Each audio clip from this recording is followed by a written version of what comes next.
बिस्मिल्लाहिर्रहमानिर्रहीम। अस्सलामु अलैकुम वरहमतुल्लाहि वबरकातुहू। अज़ीज़ तलबा व तालिबात, मैं आप तमाम का मैथ्स फ्रेंड रईसुद्दीन काजी आपके अपने यूट्यूब चैनल काजी आर पर आप तमाम का खैर मकदम करता हूँ। स्टूडेंट्स, मैं आपकी खिदमत में हाज़िर हूँ एक नए टॉपिक के साथ। इस वीडियो में मैं आपको अर्थमेटिक प्रोग्रेशन के question number 7 exercise 3.3 practice set 3.3 के क्वेश्चन नंबर 7, 8 और 9 के सॉल्यूशंस बताने वाला हूं। स्टूडेंट्स, मेरा ये अर्थमेटिक प्रोग्रेशन पर वीडियो है, आप इस वीडियो को एंड तक देखें। किस तरह से क्वेश्चंस को आसानी के साथ सॉल्व किया जाता है, आप समझने की कोशिश करें। इस वीडियो को आप शेयर करें, लाइक करें, और वो तमाम स्टूडेंट्स जो कॉम्पिटिटिव एग्ज़ाम्स की तैयारी कर रहे हैं उनके लिए भी मेरा ये वीडियो ख़ास है। ऐसे नए तमाम स्टूडेंट्स से मेरी रिक्वेस्ट है कि वो हमारे इस यूट्यूब चैनल काजी आर को सब्सक्राइब करें, बेल आइकन का बटन दबाएं ताकि हमारी नए वीडियोस सबसे पहले आप तक पहुंचते रहें।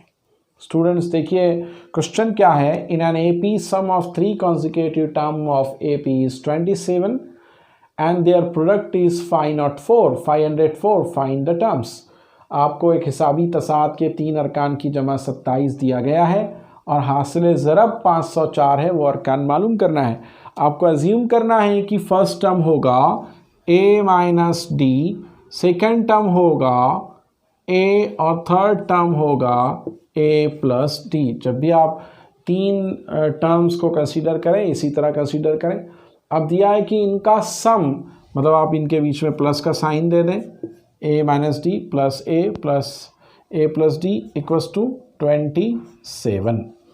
और दिया है कि इनका प्रोडक्ट मीन्स इस तरह लेंगे आप a minus D into a plus D कितना आता है, 504 आता है। तो स्टूडेंट्स, इसको सॉल्व करते चलते हैं।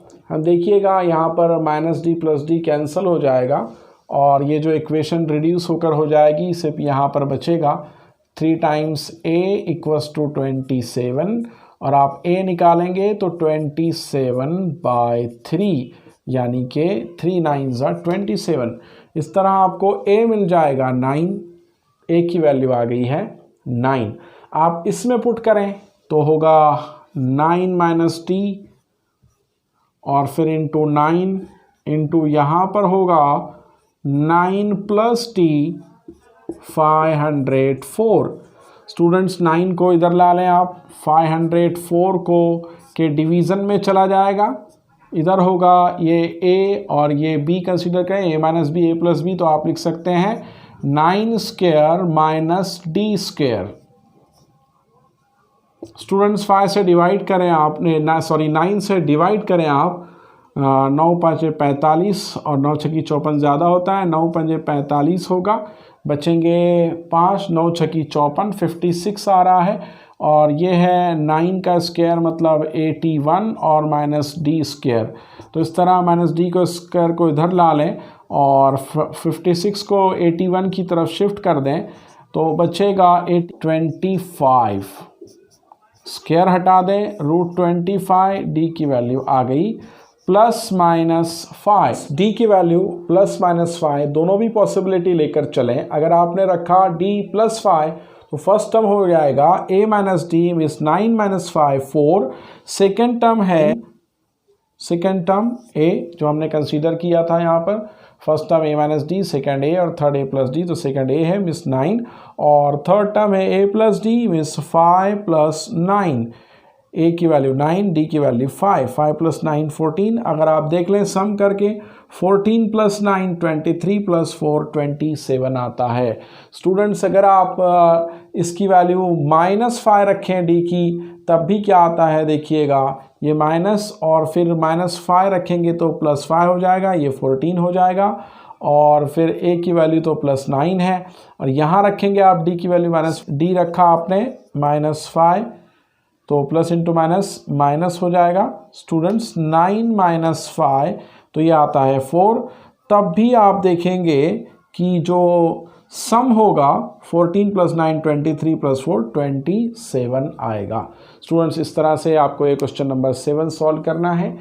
स्टूडेंट्स देखिए इस तरह से सवाल नंबर 8 दिया है कि अर्थमेटिक प्रोग्रेशन के मुसलसल 4 अरकान की जमा 12 है और तीसरे और चौथे रुकन की जमा 14 है, तो आपको वो अरकान मालूम करने हैं। अज्यूम करते हैं कि फर्स्ट टर्म यानी T1 जो है वो A - D है, T2 जो है वो A है और T3 it is A + D है और फोर्थ टर्म A + 2D है। We assume that first term is A - D, second term T2 is A, third term is A + D and fourth term is A + 2D.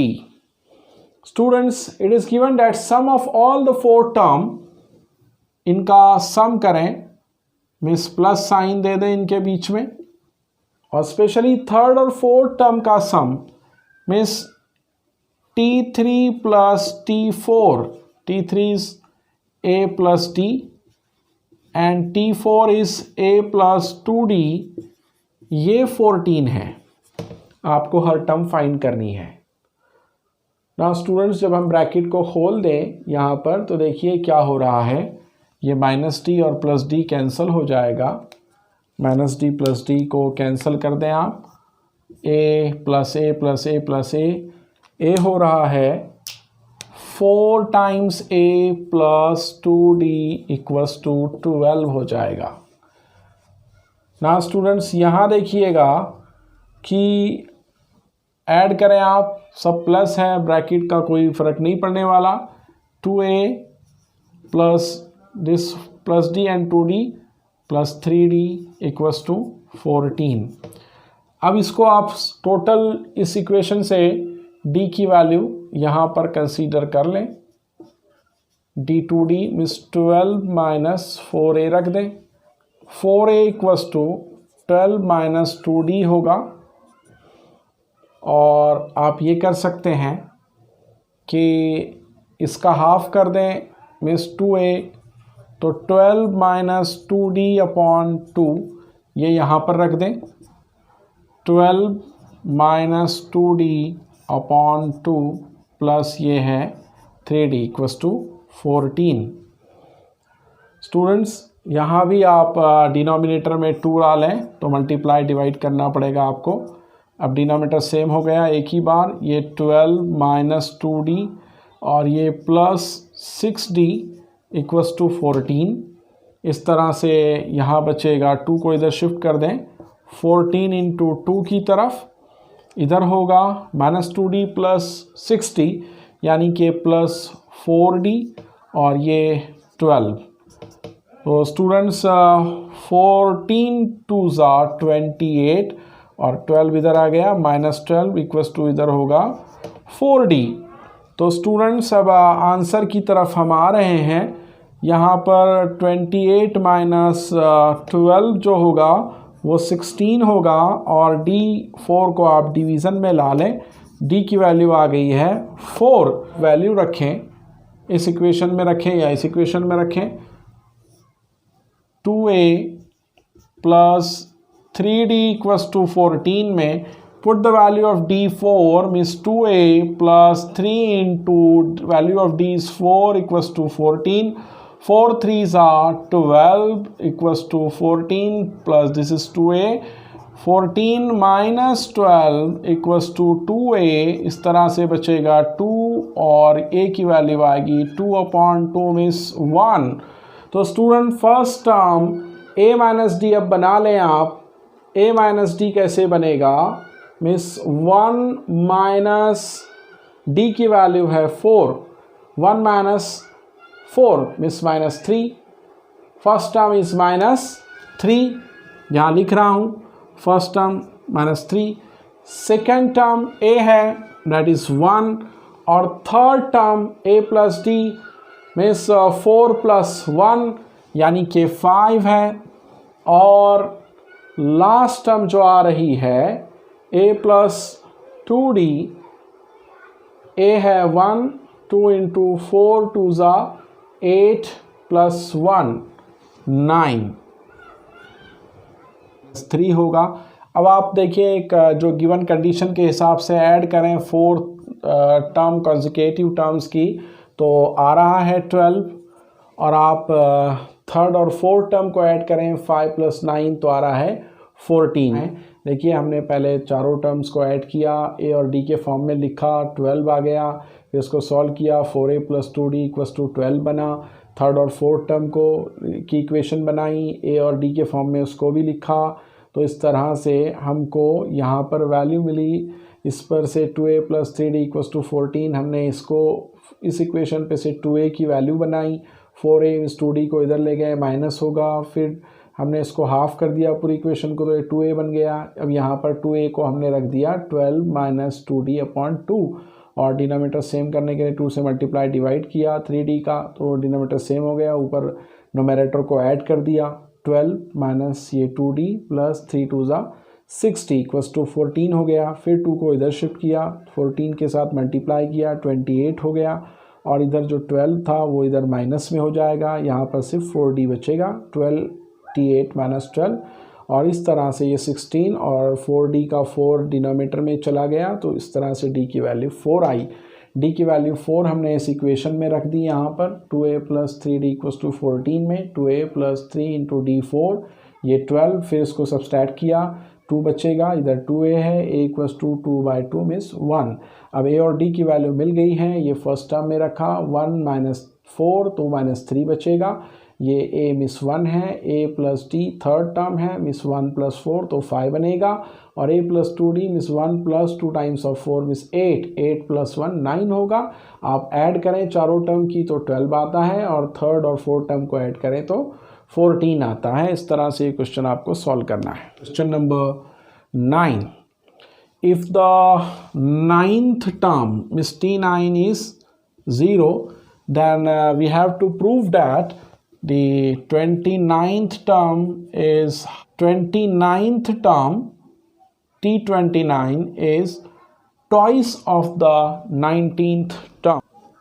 Proof करना है। अजीज़ तलबा व तालिबात, आपको 9वीं term दी गई है जो 0 है, आपको 29वीं टर्म ये बताना है कि वो 19वीं टर्म के दुगना है। 29th term is 2 times of T19। तो आप तीनों के लिए पहले फार्मूला बना लें। Students, very easy question. T9 होता है फर्स्ट टर्म और कॉमन डिफरेंस के फॉर्म में, a प्लस डिफरेंस इससे 1 लेस करके डिफरेंस ऐड करें, a प्लस 8d होता है। स्टूडेंट्स देखिए, T29 हम बना रहे हैं, a प्लस 28d होगा, और ये T19 जो है वो a प्लस 18d होगा। ना स्टूडेंट्स, यहाँ से आप वैल्यू पुट कर दें, T9 0 है, a प्लस 8d, यानी कि आपको a की वैल्यू मिल जाएगी माइनस 8d। आपने इसमें पुट किया इसको, a को माइनस 8d प्लस 28d, ये T29 है, बचेगा आपके पास 20d। 29 जो है वो हो जाएगा, देखिएगा स्टूडेंट्स, यहाँ से हमने a को लिखा माइनस 8d, यहाँ माइनस 8d रखा, ये 20d हो रहा है। T19 a को माइनस 8d प्लस 18d, ये बन जाएगा 10d। अब आप टैली कर लें कि अगर आप इसको 2 से मल्टीप्लाई कर दें, इसको आप इक्वेशन नंबर 1 कहें, this is equation number 2 and this is equation number 3।